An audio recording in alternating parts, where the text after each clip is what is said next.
तो भाई लोगों शुरुआत करते हैं अपने नए वीडियो की। तो हमारा पहला स्टॉक है ना वो कार्बन ब्लैक की कंपनी है, कार्बन ब्लैक की। कोई गैस कर रहे हैं यहाँ पे तो बहुत अच्छी बात है, और कमेंट में जरूर लिखकर बताइए अगर आपने सही गैस किया है तो ये कार्बन ब्लैक की कंपनी है। 160 रुपए का भाव इसका चल रहा है और ये बहुत पुरानी कंपनी है, 1960 की कंपनी है। और इसका जो कार्बन ब्लैक ये प्रोड्यूस करती है ना वो मैक्सिमम यूज होता है टायर इंडस्ट्री के अंदर में। और बाकी आप लैपटॉप यूज करते हैं, मोबाइल यूज करते हैं, डेटा केबल यूज करते हैं, आप टीवी यूज करते हैं, आप कार के अंदर के डैशबोर्ड को देखते हैं, वो सब जो भी ब्लैक कलर से बना होता है ना मैक्सिमम चीज इसी का इस्तेमाल करके बनाई जाती है। एक्चुअली क्या होता है कि कार्बन ब्लैक बनाने के लिए इनको कोयला या फिर लकड़ी या फिर कुछ ना कुछ बायोमास किसी ना किसी चीज को जलाना पड़ता है या बहुत गर्म करना पड़ता है, हीट करना होता है। उसमें क्या होता है, हीट जनरेट होती है, हीट जनरेट होती है तो उसका बाई प्रोडक्ट मतलब एक तरह से उसकी एनर्जी को यूज करके स्टीम बना लेते हैं और स्टीम से ये थर्मल पावर प्लांट में यूज कर लेते हैं अपने कैप्टिव पावर प्लांट। अब कैप्टिव पावर प्लांट क्या है भाई?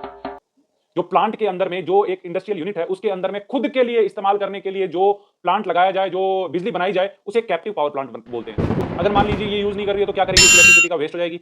तो ये क्या करते हैं, उसको बेच भी देते हैं। तो इनका लगभग 2% का रेवेन्यू ना इस इलेक्ट्रिसिटी को बेचने से आता है और बाकी 98% जो रेवेन्यू आता है वो पूरा का पूरा कार्बन ब्लैक बेचने से आता है। इस सिर्फ 14 रुपए की पीई पे काम कर रहा है, 14 रुपए की प्राइस टू अर्निंग पे काम कर रहा है। स्पेशलिटी केमिकल कह सकते हैं एक तरह से बनाता है। इसके 4 प्लांट है इंडिया के अंदर में। इनका सबसे पुराना प्लांट दुर्गापुर में वेस्ट बंगाल में है, बहुत पुराना प्लांट है, वहीं से इनकी शुरुआत हुई है। उसके बाद में इन्होंने प्लांट की झड़ी लगा दी। 4 प्लांट इनके टोटल हैं, एक आपका कोच्चि केरला में है और 2 प्लांट इनके गुजरात में, मुंद्रा और पलेज में।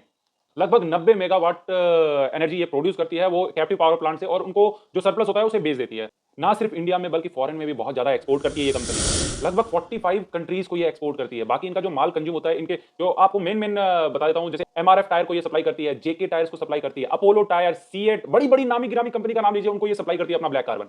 ब्रिजस्टोन, गुड ईयर, मतलब फॉरेन की कंपनी का भी नाम लेंगे ना वहां पे भी ये सप्लाई करती है। टीवीएस ग्रुप को भी सप्लाई करती है। कॉन्टिनेंटल लगभग 30% का रेवेन्यू बाहर एक्सपोर्ट करने से आता है और 70% अपना इंडिया के अंदर में कंजप्शन से आता है। अब ये एक्सपेंशन मोड में है, तमिलनाडु के अंदर में भी ये प्लांट खोलना चाहती है। सबसे बड़ी खास बात क्या है इसकी मालूम है?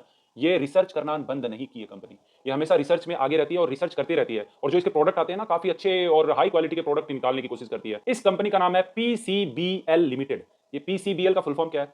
तो फिलिप्स कार्बन ब्लैक लिमिटेड, और फिर एक और लिमिटेड लगा दिया इन्होंने, लिमिटेड लिमिटेड आ गया है। भैया नाम तो देख के आपको रखना चाहिए ना, पीसीबीएल ही बोल देते, पीसीबीएल लिमिटेड क्यों रखा?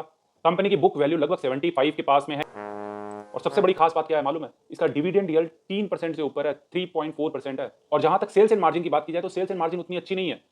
लगभग 13-14% हाई इसका मार चुका है और लगभग 6-7% इसका लो में काम करती है। तो इसी रेंज में काम करती रहती है, लेकिन ठीक ठाक है, इस इंडस्ट्री के अंदर में इतना ही बनता है।